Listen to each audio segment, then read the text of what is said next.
Stay tuned for the fact check. It's where the party's at. Okay, you want to hear the thing that I screen grabbed? Yeah. Okay. This is a callback to our period underwear episode. Great. And this is by Tracy3872. I was at the pediatrician with my daughter when she was probably around 4, and my purse fell over and a tampon fell out. She grabbed it and said, "Mom, here's the medicine for your butt." Thanks, baby girl. That's cute. One of the kids in the pod, a boy, said, why do girls only have butts? Right. Or front butt? No. I think he thought the whole thing was just a big butt sure. on women. And if anything, it's like you have your big butt and then you have a miniature butt up front. It looks like 2 little butt cheeks if you really look at it. God, it's so weird that we're attracted to these parts. They're objectively so ugly. Yeah. All of it. Like the boobs, the penis, the butt. Even when you're saying it, I'm like, well, no, not that one. Because you go, the boobs. I'm like, no, everyone knows those are beautiful. And then what? The aliens. The aliens don't think they're beautiful, probably. I mean, I think obviously the penis is the most ridiculous part of the body. The placement's goofy. Mm-hmm. It looks silly. But the butt is very strange. Like, we poop out of there. Yeah. And yet it's like an erogenous area. It's so interesting. Yeah. What else? We're both in white. Yeah, I got a new outfit yesterday and I'm wearing it today. Fun. It's the top is like it looks like the inside of a sweatshirt. It's a little bit fuzzy. It's fuzzy. Yeah. It's a little bit fuzzy. And you're in eyeliner again. I'm not. You're not in eyeliner again. Oh. What? Maybe what you're noticing is different. Do you think I look different today again?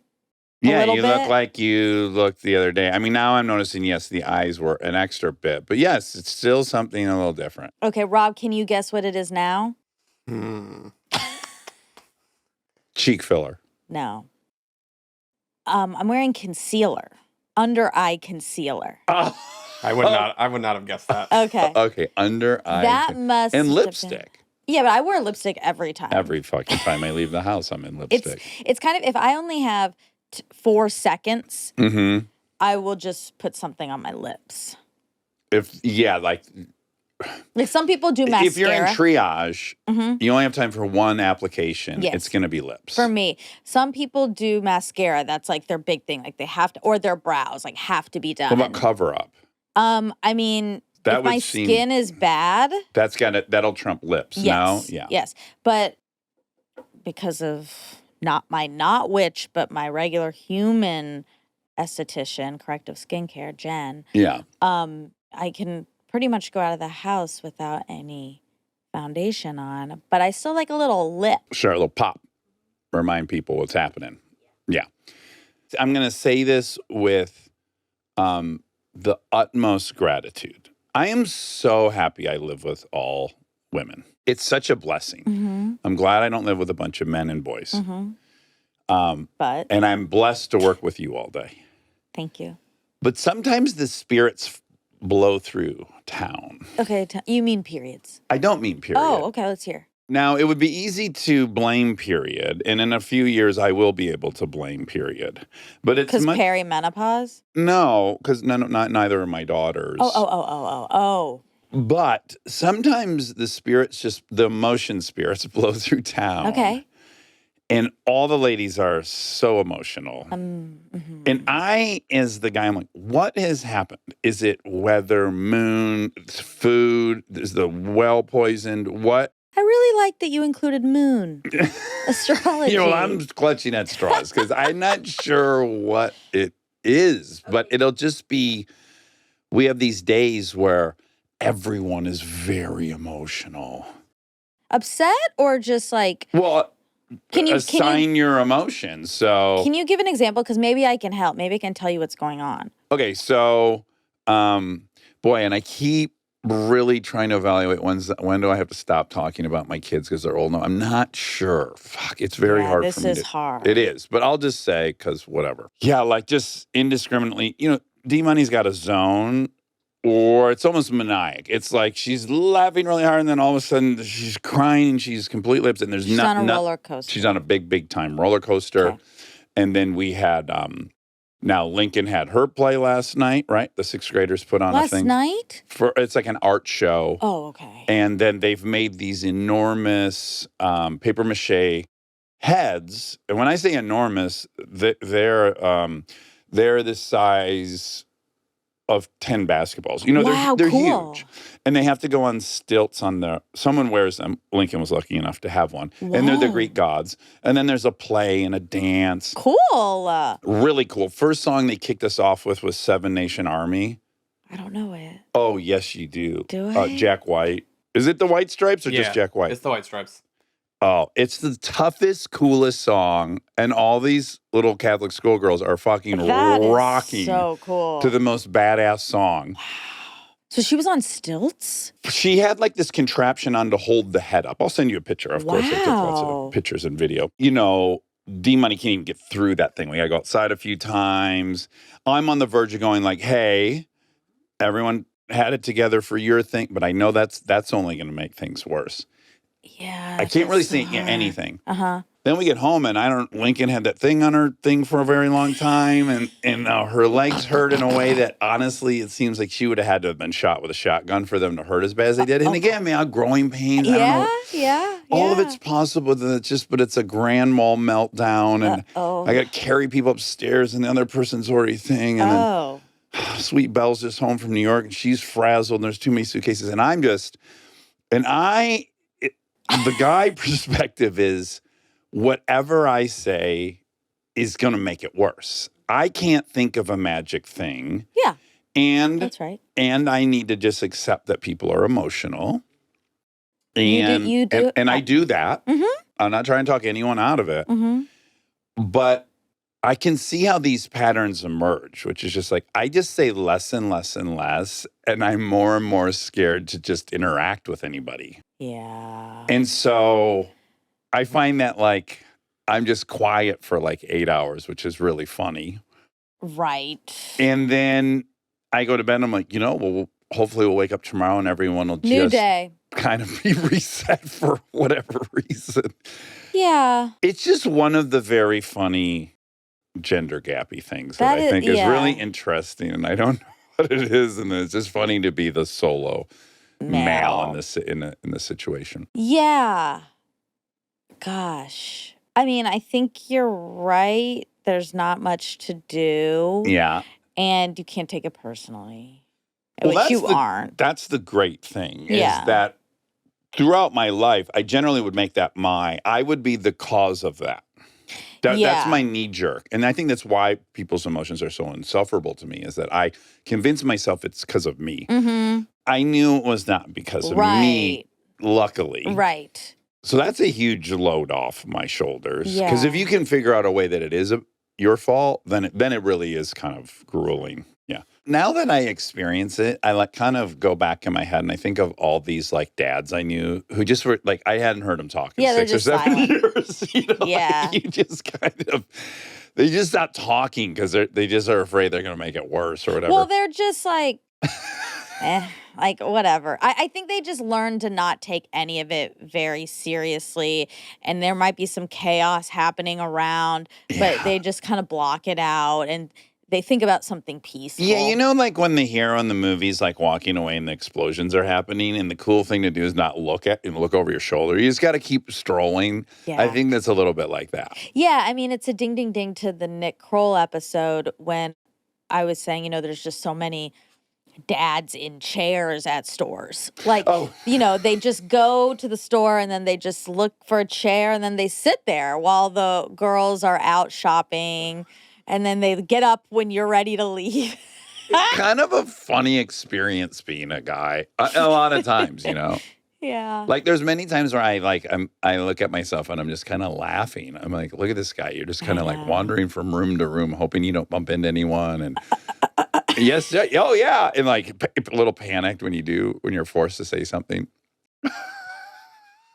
I think maybe you're in a transition because you wouldn't have been like that before. Like I don't think for a long time would have been okay with people being like emotional. You'd be like, get it together. And I think maybe you're transitioning into understanding that's just not a good option. What also happens, and maybe you should just always grant everyone this, is like you build up trust with one another. Mm-hmm. And they are demonstrating who they are over a long enough period of time that you have a lot of data to talk yourself out of it, which is like, I know these kids. They're not wimps. They're not easily defeated. So it does get easier over time because you start to see the actual character of your kids and you're not as worried as much. Yeah. Yeah. But all to say, you end up just being really quiet. And I just think that's really funny. I think it's really funny. That's hard. It's hard to be. I see you. Mm. It's hard. It's hard to feel like I can't talk or something will erupt. Yeah. Walking on eggshells is not a good feeling. Walking on eggshells. Yeah. But I do. I'll add one other thing. Okay. I also have to be realistic about the trade-offs and the rewards. So. The joy of having these girls is like, get to be so affectionate and loving all day long. That's like the apex of it. And so, you don't get that. You don't get like just the good emotions you want to swim in all day, which I do, and not have the other side of the coin. You should aim for the best version. Now, we're not going to hit it every time. We're not. But if you know, like, gosh, a lot of times I understand that my emotions are causing people to walk on eggshells a lot. Mm-hmm. Then maybe it's like, I need to try not to. I'm still going to do it. Mm-hmm. Like, it's not going to be 100%. Yeah. But I should try to be better about that. All anyone's looking for in life and what is comforting and get you through all of it is if there's any sense that you're getting even fractionally better and you're committed to getting better, then there's like this ultimate tolerance for it. Yeah, exactly. I think. It's when someone's not going to change at all or it's getting worse. Sure, yeah. And then I do think I will say something. I will say I'm not speaking for all women. Yeah. Go ahead. Or anyone who's emotional. Yeah. Or in touch with their feelings. Oh, beautiful. Sometimes I'm like, yeah, it's over. Like, it's fine. It was a bad day. Yeah. And then it's over. They come and go. Yeah, they come, they go. Yeah. It's over. Like, sometimes as the person who has the strong emotions, then it's like, oh, now they're upset because I was upset. It's like, can't it just be done now? Everyone's done. It's done. Yes. Does that make sense? Totally. It totally makes sense. I was having kind of a funny thought, which was, when you meet your grandparents, they've already been through this whole thing, right? So you meet them and you kind of think you're meeting the original them. But like I think about my Papa Bob, he was so quiet sometimes. Yeah. And I just kind of thought he was a quiet guy at times. But I now realize, like, I met him way into the game. This is his second time around with kids in the house and the whole thing. So it's like, I don't even know, who knows what my grandpa was like at 25. I know, it's true. Yeah, he just learned to be quiet over time. And I think that is the trajectory of all men if they're going to succeed. But, and to be fair, not to upset you. Yeah. But sometimes there's walking on eggshells both ways. With men or me? Just me? I'll say all men. Oh, okay. To be nice. Well, because we're just talking about the people we know. Yeah. You know. I have moods. They just, they show themselves. Their phenotype is different. It's just a different version. And I know a lot of guys that's like this. It just tends to, again, we do the same thing. We get quiet. Mm-hmm. We isolate. Yeah. And then we what feels like is we abandon or we retreat. Right. That's almost our version of being moody or having big feelings is I'll remove myself from everyone. Right. And I will soothe with something that's generally solitary. Like, I don't want to be around everyone when I'm depressed or in a mood. Yeah. I think more, I mean, for all men, it's more like there are areas you can't go.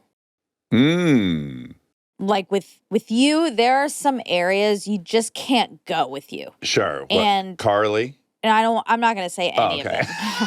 Don't trap me. Okay?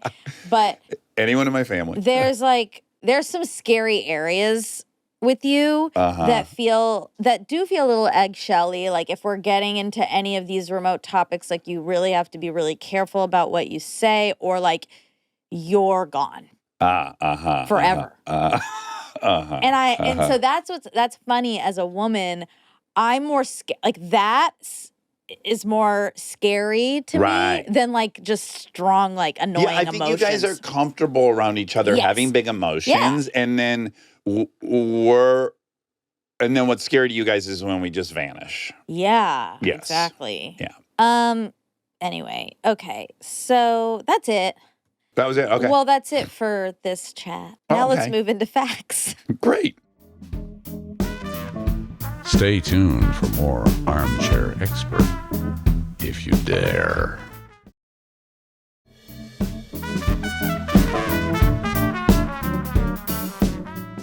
Oh, cute. Oh, I love him. Okay, my update is that he just did Dr. Mike's podcast a few days ago. Fun. And Mike said to me, I saw the picture of you and Eric, and it's the cutest picture ever. It's very cute. Very, very cute. Oh, my gosh. Yeah, I really wish he was my dad. Oh, wow. I mean, I already have a dad, Tom Hansen. But, yeah, sure. But just look how sweet we could have so much fun lifting weights together and doing father-son stuff. Yeah. I'm sure he'll come hang out with you anytime if he's around. If he's around, yeah. He's busy, if he's in town. Yeah, Dax and Eric Topol took a picture together. Yeah. He had brought a sleeveless tee because he's been lifting. Yes. Yes. And I said, not only do I want to do that, let me go grab a tank top. Yeah. So I did a little wardrobe change. And his daughter took the picture. Yeah, really cute. Well, he's awesome. He definitely is more my speed. Yeah. As far as approaches to longevity and taking not as drastic of measures. And I just like him a lot. I used to reach out to him all the time, as he brought up, for fact checks. Yes. To help me out. And what happened? Did you just, at some point, did you go I got to stop bothering this guy? I think the truth is I started taking fact checking less seriously. Oh, sure. Yeah, that makes sense. I was really asking for real. What, from a real expert, what is this? And now I just mainly rely on the internet. Yeah. So does everyone else. I mean, we've increased our laziness output, so something's got to give. All right. Now, he talked about Vioxx being pulled from the market, which he was spearheaded. Yeah, which is incredible. And there's an NPR on this. Oh, there is. It's called Merck Pulls. Oh, it's from 2004. Wow. Merck pulls arthritis drug Vioxx from the market. Yeah, so this is when it was happening. Study confirmed earlier concerns that it raises the risk of heart problems, including heart attack and stroke. It was currently being used by 2 million people worldwide and had been used by more than 84 people around the world. 84 million? 84 million, sorry. Only 84. 84 million. So good for him for sounding the alarm. I wish I could cite something right now, but I have run across numerous articles that talk about just the overall efficacy of the drugs that are passed by the FDA. And it's abysmal. Yeah. I mean, it's truly, truly abysmal. Yeah. We're talking 20% of people will actually benefit from them. Really, really low. I guess when the doctor prescribes me something, I think this thing works. That's why they're prescribing it. Yeah. And in their defense, no, they're going to try that. Yeah. It might work. And then if it doesn't work, they're going to try another option. Exactly. Yeah, and they're just knocking out But I think the general public thinks medicines do the thing they say they're going to, at like 100%. Yeah. It's not. It's more of a process of elimination. You said that men got AIDS over 9-1. In the 80s. In the 80s, yeah. It's still quite vast, the difference. Let me see. In general, this is current, though. This is current, yeah. I'll admit, it changed in the 90s and it got different. It's still pretty lopsided. Yeah. In general, men tend to get diagnosed with HIV more frequently than women, though this doesn't necessarily mean they're more at risk. Whatever, we know that. Okay. In 2022, men accounted for 81% of new HIV diagnoses in the United States compared to 19% for women. Mm-hmm. It says, however, women are more susceptible to HIV infection than men, and male to female transmission is more likely than female to male. Yeah, that almost doesn't happen. Women's genital tract is more susceptible to HIV than men's. As are men's rectums. So bottoms get it way more than tops get it. Lots of pores in there. Yeah.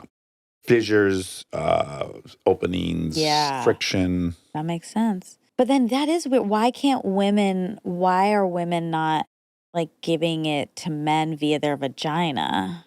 Well, because the receiver tends to get it more than the giver. Right, but if I got it from a man, and then I had sex with another man, I'd be surprised that it would be harder for you to give it to him because he has far less openness on his penis than you have in your vagina, and you have more fissures and openness in your rectum than a penis is going to have. It would only work if a woman's vagina could have sex with the man's butt. Then we would be apples to apples. If men and women had sex anally to vaginally, can you kind of picture it? Well, this just seems like making out. Yeah. And a lot of suction noises and stuff. Like a reverse scissor. Yeah. Yeah. I'd like to try it. It sounds kind of I guess the kinky. butt, though, it'd be really hard because the butt cheeks, to really get in there. To Rob's point, you'd have to really sideways scissor. Yeah. Yeah. What's Hi. happening? Who's that? I don't know. Mom? Hello? Lincoln? No, Come good. in. Were you running? Are you okay? Yeah, I'm fine. Oh. Gosh, it's not always bad. Well, when you come, I don't see you and I hear... I did also That's think scary. for a second I'm assuming crying. you've come in crying and someone just assaulted you.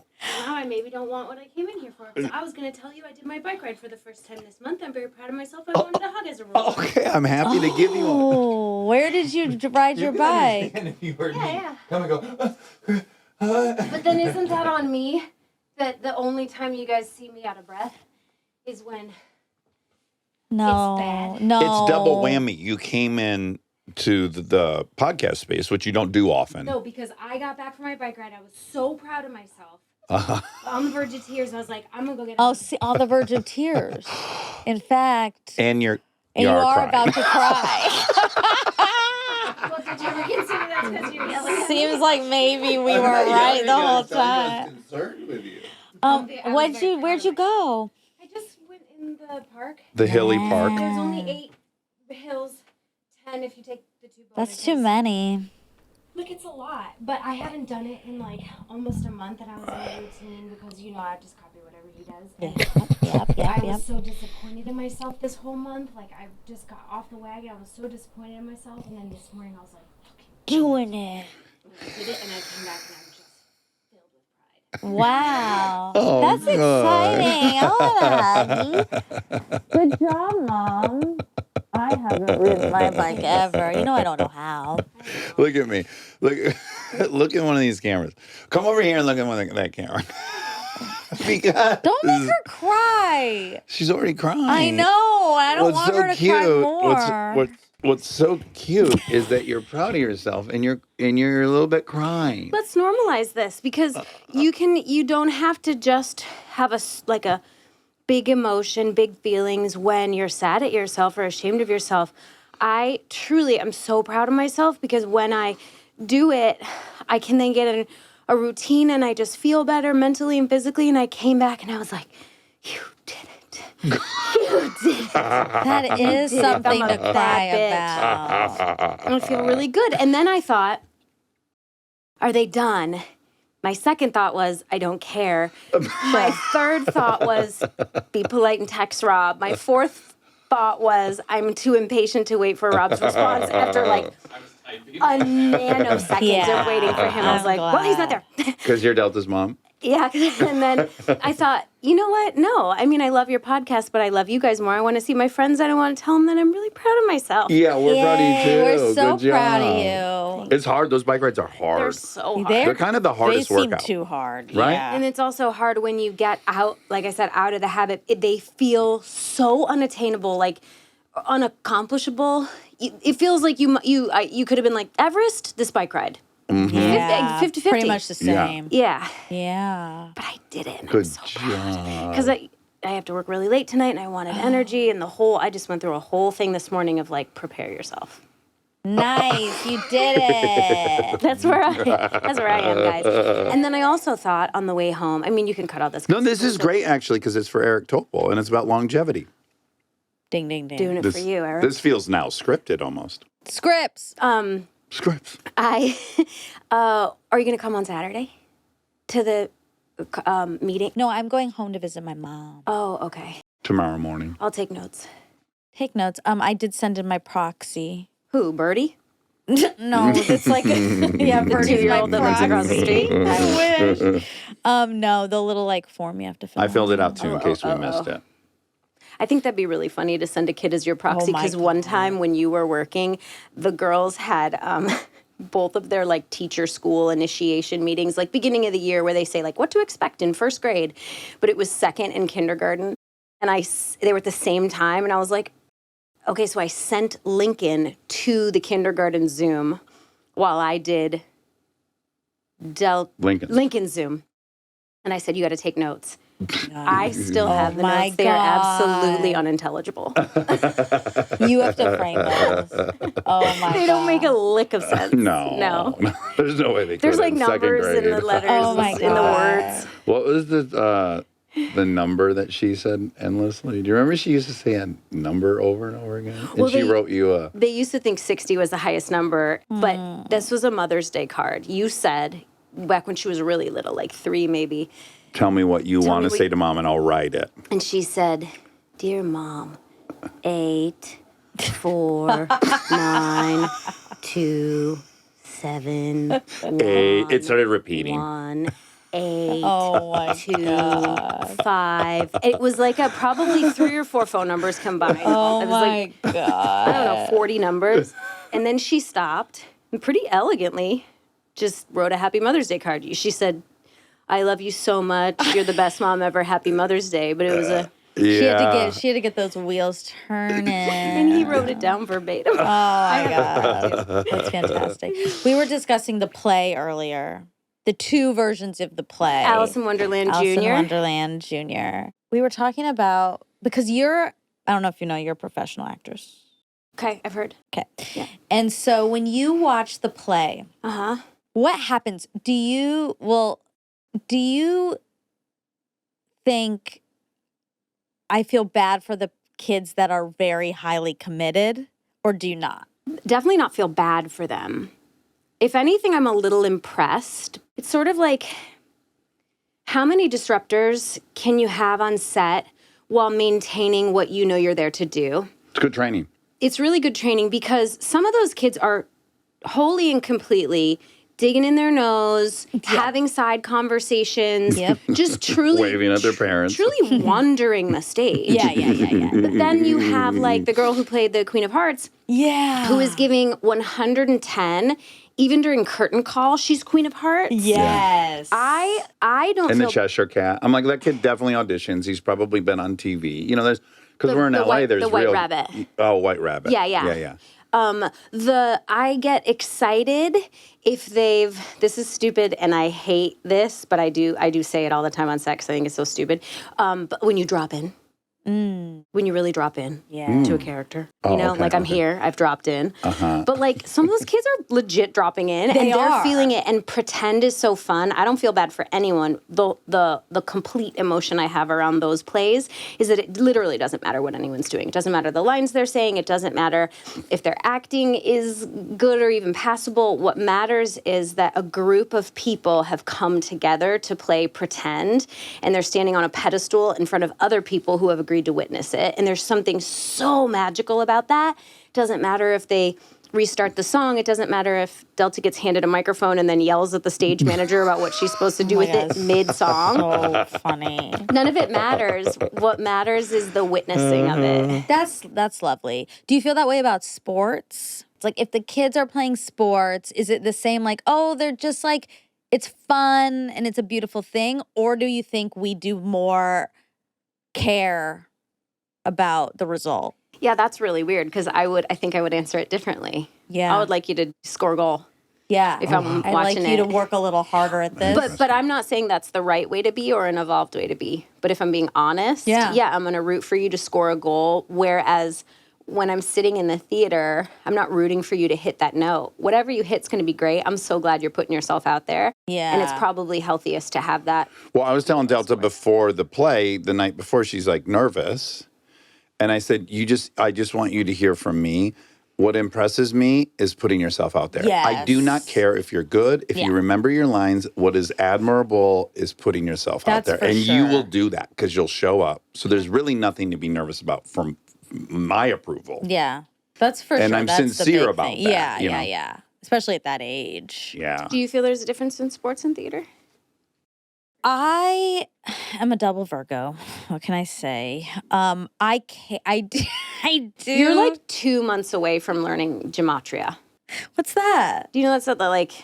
What's gematria? It's like maybe a crazy person's calculator where like letters mean numbers and the numbers have significance. And if you spell someone's name and it equals like... Oh, meaning like it's a fringe astrology thing? It's an evolution of astrology. You can like spell your name and like Padman would mean false and then I'd be like, you're Sim. Oh like, it's my God. Like you are cusping into gematria. I can't wait to learn it. Oh my God, what a challenge. Yes, I think I take everything very seriously. So when I'm watching anything, I mean, I'm mainly just laughing because it was just so funny. But yeah, so I am evaluating it like, oh no, these people care a lot and these people don't. And if I were them, I'd be like, why can't everyone just get their shit together and do this, care. Yeah. And I would feel the same way about sports. But I think there's probably not a right and wrong way to witness things. It's like, what's the perspective, the lens you're looking through? You are like such a consummate professional and ambitious woman, like to the letter of the law in a great way. It's like, you're the one that like that Argent puts in their suits to be like, this is a woman who will get stuff done. And it's, how would you be able to drop that whole facade and go and be like, try to act like a preschool teacher when you're watching that? No, you're like, yeah, I'm like, commit, guys. Yeah. Yeah, I know. But I do think your way of looking at it is the correct way. I do think I don't know if I think it's just a way. Yeah, everyone's right. It's a way I would like to be doing it, I guess, is the better way of saying it. Solved, settled. All right, well. I love you. Great job. Thanks. Great job. I'm very proud of you. Thanks. That's the hardest workout. Yeah, agreed. Yeah. Whew. I wasn't patient, Rob. Sorry, I wasn't quick. Okay, bye. We're almost done. Love you guys. Love you. Whoa. Okay, let's just wrap this up super quick. There's a fair amount of evidence to say that over 200 grams of protein or an excessive amount can lead to kidney issues and liver issues. What's that from? Oh, Medical News Today is where this one is from. But there's a few. There's one from Harvard Health, one from University of Missouri School of Medicine. I will cite the many articles that say it's great for you. Great. 13 pounds, you said there's 13 pounds of microbes in a body, according to this National Institute of Health, 2 to 6 pounds of bacteria in a 200-pound adult. because of their small size. But there are 39 trillion. All right. Well, that's it for Eric Topol. I love him. We love him. We can't wait to do it again. Yeah, he'll be back for sure. With probably more gains. More gains, and he'll have aged reversely. I hope he's bigger than me in the next photo. Oh my That would be God, incredible. That would be incredible. He's going to have to up his protein intake. Yeah, he's going to have to reverse his position on protein probably. All right, love you. All right, love you.